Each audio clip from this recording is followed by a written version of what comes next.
Jungles can be terrifying places for those who are not used to them. Their density can bring claustrophobia and a loss of sense of direction. There are, too, the beasts that prowl the jungle.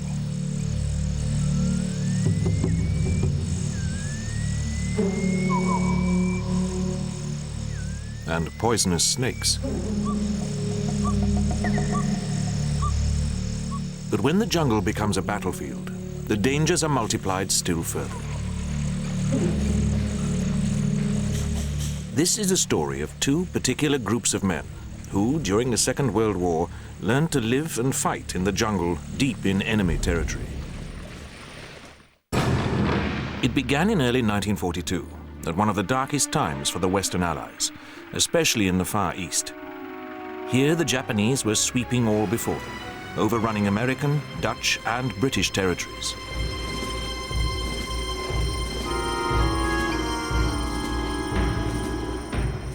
Among those territories that fell to the Japanese were Malaya and Singapore, which was long believed by the British to be an impregnable fortress.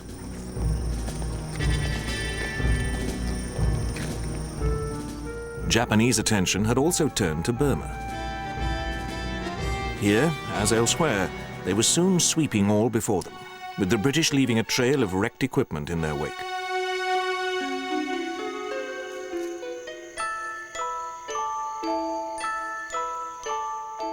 Part of the reason for the Japanese success was that they used the jungle to outflank the largely road-bound British and force them into further withdrawals.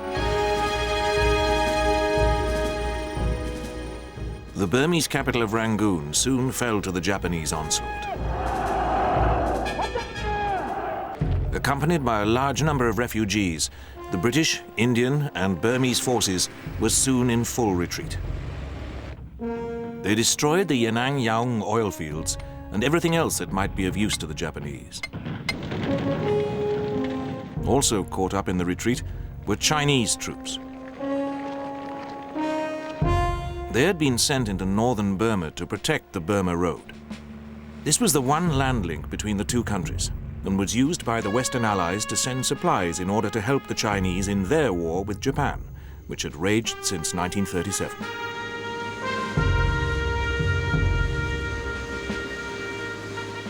In May 1942, the Allied rearguards withdrew over the river Chindwin.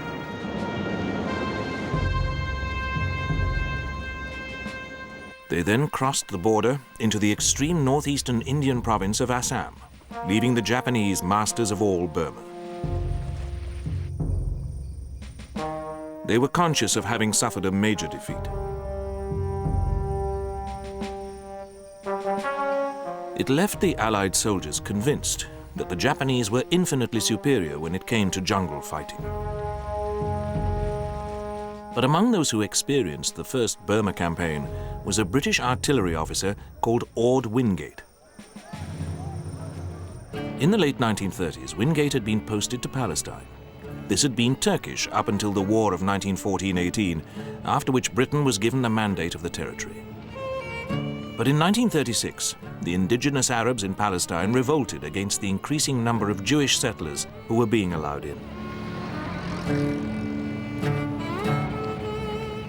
A large number of British troops were sent to put down the revolt.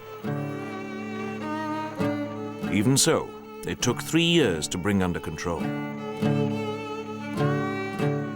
Wingate himself was given the job of helping the Jewish settlers defend themselves against Arab attacks. He organized special groups of armed men called night squads. These took the war to the Arab terrorists by making lightning raids on their strongholds. This was Wingate's first taste of unconventional warfare, but there was more to come. Abyssinia, now Ethiopia, had been invaded and occupied by the Italians in 1935, after a short but brutal campaign. In early 1941, Archibald Wavell, the British Middle East commander, liberated Abyssinia. Among the forces which took part were indigenous troops known as the Patriots. Wingate commanded a group of these, Gideon Force, which penetrated deep behind the Italian lines. He was present to greet Emperor Haile Selassie when he returned to Abyssinia after being in exile. Later, in early May 1941, the emperor re-entered his capital, Addis Ababa, in triumph, with Wingate in attendance. Wingate then returned to Cairo, having fallen out with his superiors, and tried to commit suicide. Wavell, however, was relieved of his command in July 1941 and sent to India as commander-in-chief. After the Japanese invaded Burma, he remembered Wingate and summoned him to help set up guerrilla forces on the Burma-China border. However, the speed of the Japanese advance prevented Wingate from getting these forces organized. But Wingate was now allowed to organize a special long-range penetration force to operate deep in Burma. He was given a brigade of 3,000 men, made up of 3 battalions. 1 Gurkha, the others Burmese and British. Only the Burmese had jungle experience, and so Wingate took his men to a remote jungle area in central India and began to train them. The men were taught to live in the jungle and to cover 30 miles a day on their feet. They were also organized into columns, each consisting of 300 men and 100 mules, which were the only form of transport. Wingate adopted the mythical Burmese beast, the Chinthe, as the symbol for his force. He misheard the name and called his men Chindits. In December 1942, Wavell launched an offensive into the Arakan, Burma's coastal region. Initially, it made good progress against light opposition.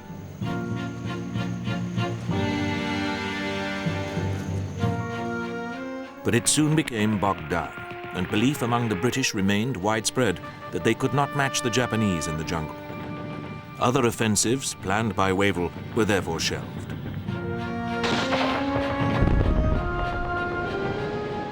Wingate was keen to try out his long-range penetration concept and had hatched a plan, codenamed Longcloth, for his Chindits.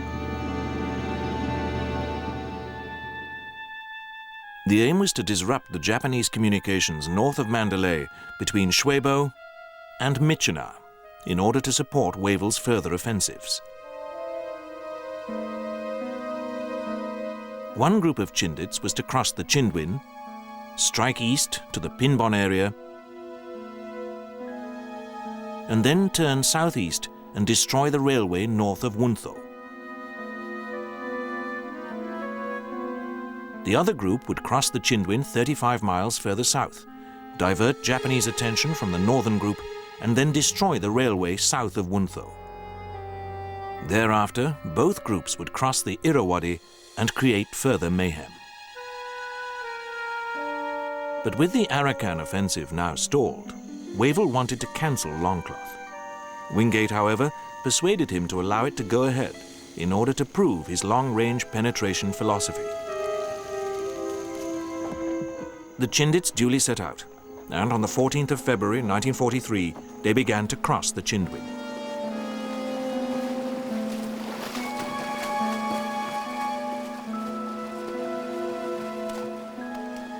The southern group quickly ran into Japanese opposition, which delayed it. However, Wingate and the northern group met no Japanese as they struggled along mountainous tracks deep in the jungle.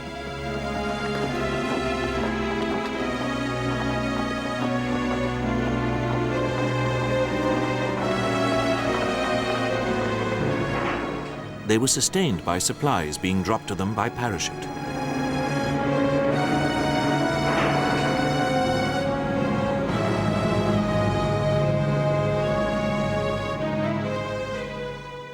In early March, both groups reached the railway around Wuntho and began offensive operations.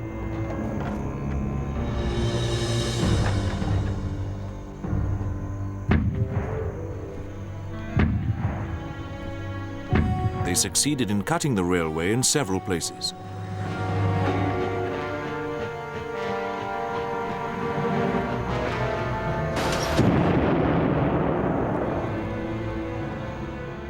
But 2 Chindit columns were lost to Japanese attacks and ambushes.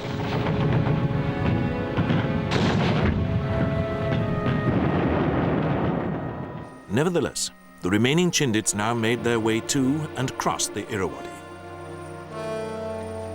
However, the terrain east of the river had less cover and water was harder to find.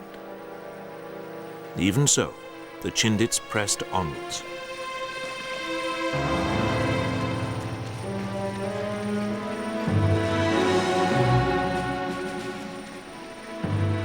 But they were increasingly feeling the strain. Worse, the Japanese were now preparing to cut off their escape routes.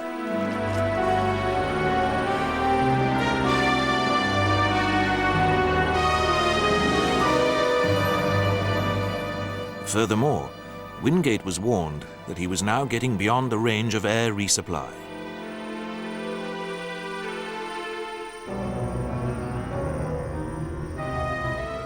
Therefore, on the 24th of March 1943, he gave orders for the columns to make their way back to India independently. The return march took over a month and was a grueling experience.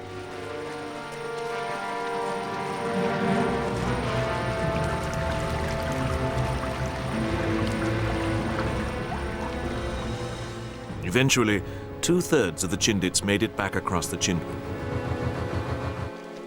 But many of them were in poor physical state, often racked by malaria and other tropical diseases. Indeed, a large proportion had to spend many months in hospital and were unable to resume active soldiering.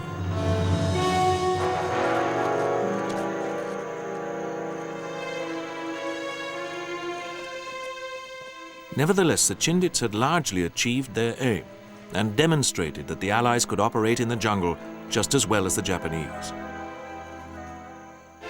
British Prime Minister Winston Churchill now took Wingate home to the Allied Strategic Conference held at Quebec, Canada, in August 1943. This accepted Wingate's proposals for large-scale Chindit operations in support of a 1944 Burma offensive. Furthermore, President Roosevelt was so impressed by Wingate that he made over a force of 3,000 Americans, codenamed Galahad, to him. In addition, he sent an Air Force unit called No. 1 Air Commando to India to provide the Chindits with integral air support.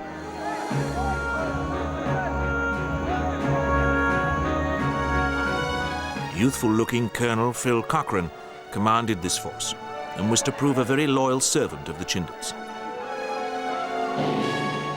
His aircraft consisted of B-25 Mitchell bombers, P-51 Mustangs, transport aircraft, gliders, light aircraft, and even 6 helicopters.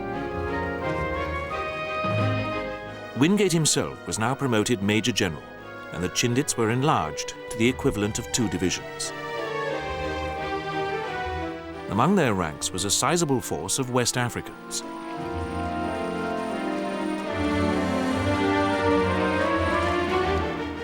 By now, Lord Louis Mountbatten had been appointed Supreme Allied Commander, Southeast Asia Command.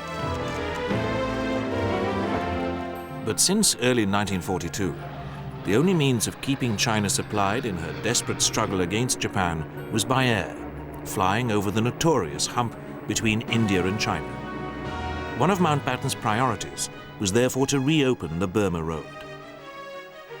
Indeed, in December 1942, work had started on building a road southeast from Lado in Assam, the idea being that it would eventually link up with the Burma Road. It was proving to be a major engineering challenge, with Chinese troops, supervised by American engineers, doing the work.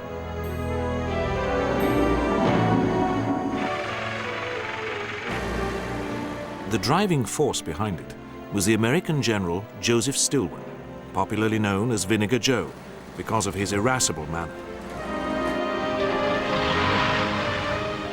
Mountbatten therefore agreed that the Chindits should operate in northern Burma. He tasked Wingate with diverting Japanese attention from the Lado Road.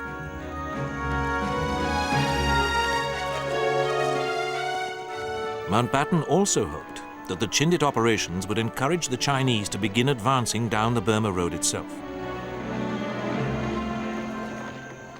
However, it became clear that the Japanese were intending to attack in central Burma. The Chindits were therefore also to disrupt this. Now that Wingate had Cochrane's air commando in support, he planned to operate in a slightly different way to his first expedition, so as to take maximum advantage of the greater flexibility that the aircraft gave him.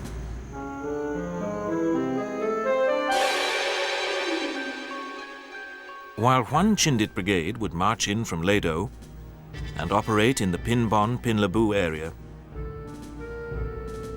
two other brigades would be flown into the indoor area, to two previously prepared airstrips, Piccadilly and Broadway. They would then construct strongholds from which to operate against the railway running south from Myitkyina. The Lado Brigade began its march in on the 5th of February 1944 and was in position by the end of the month. The first phase of the air operation involved the advance parties of the two Chindit brigades, together with American engineers and plant equipment. These were to secure and prepare Piccadilly and Broadway.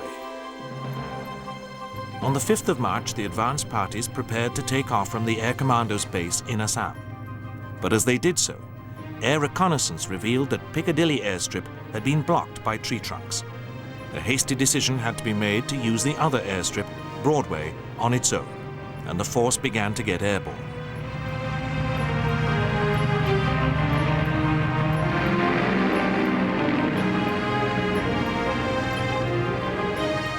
It was literally a flight into the unknown. Some gliders became parted from their tows too early. Others crashed on landing, causing casualties to crews and passengers alike.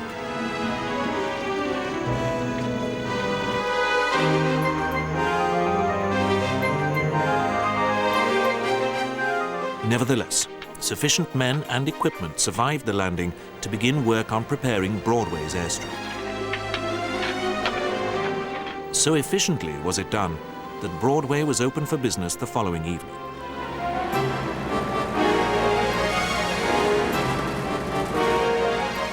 The main bodies began to fly in by Dakota, and by the 12th of March, the airborne operation had been completed.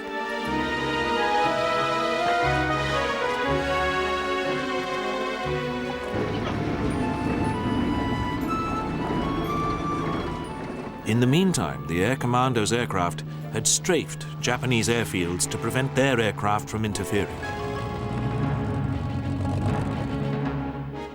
The Chindits now set up a blocking position, White City, astride the Mandalay-Myitkyina Railway. They also established two further strongholds, codenamed Blackpool and Aberdeen, and began to make their presence felt. Meanwhile, on the night of the 7th-8th of March 1944, the Japanese launched their expected offensive in central Burma, which they hoped would take them into India itself. Their immediate objective was the crucial communications center of Imphal.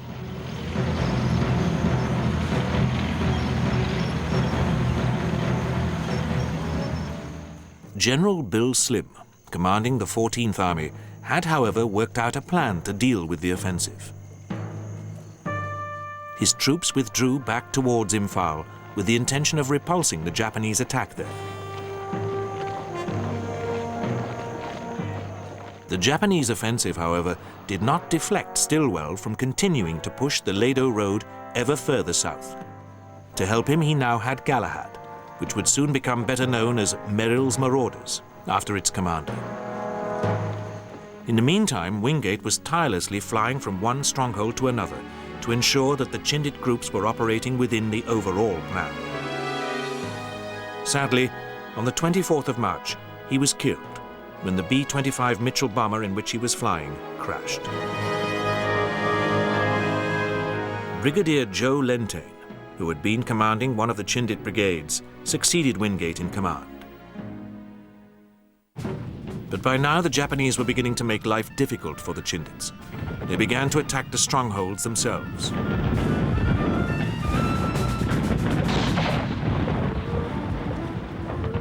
These had some difficulty in holding out, in spite of Chindit reinforcements being flown in.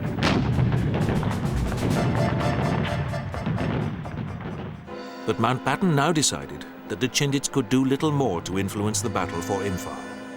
He therefore gave them to Stilwell to support his operations to clear the way ahead of the Lado Road more closely.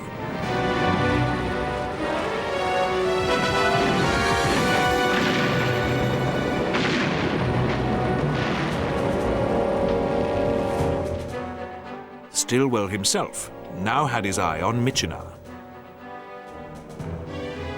He had been using Merrill's Marauders to outflank Japanese forces barring his advance, and now ordered them to thrust on ahead and seize Michenar.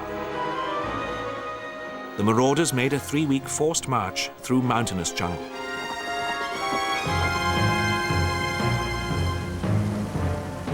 Like the Chindits, they relied heavily on mules. On the 17th of May, they attacked Michenar airfield. They captured it, but were too drained in strength to take the town itself. Stilwell wanted the Chindits to assist in the capture of Michenar.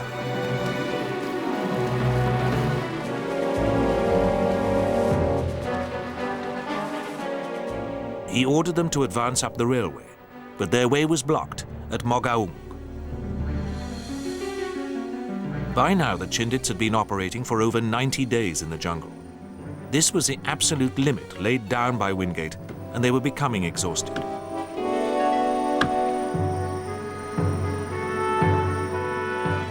Nevertheless, supported by Chinese artillery, they began to attack Mogaung, which was held by a complete Japanese division. Throughout June, the battle raged as the Chindits sought to loosen the Japanese hold.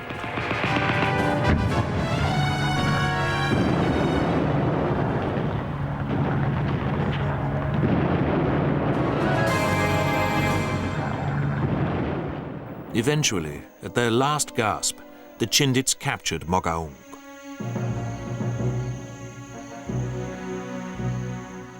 Decimated by sickness and casualties, the surviving Chindits were now desperate for relief. But Stilwell refused to release them until Michenar had finally been captured.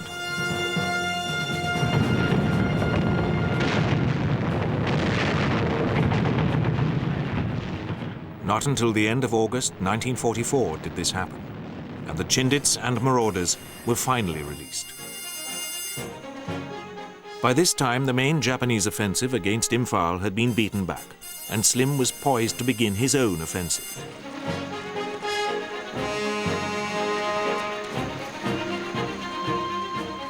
Chinese forces were now advancing down the Burma Road and driving the Japanese southwards.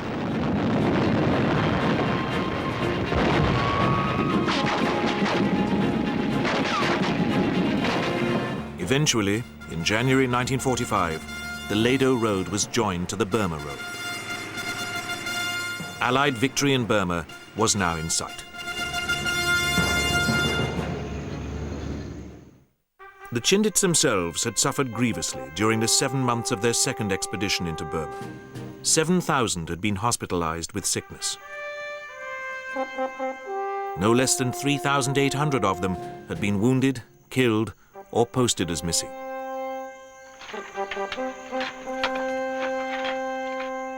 It had been a very high price to pay, and many have since doubted whether this sacrifice was really worth it.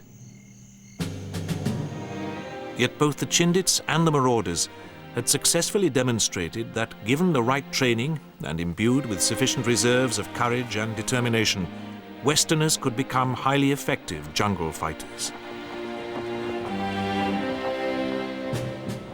Their achievement was indeed a triumph over adversity.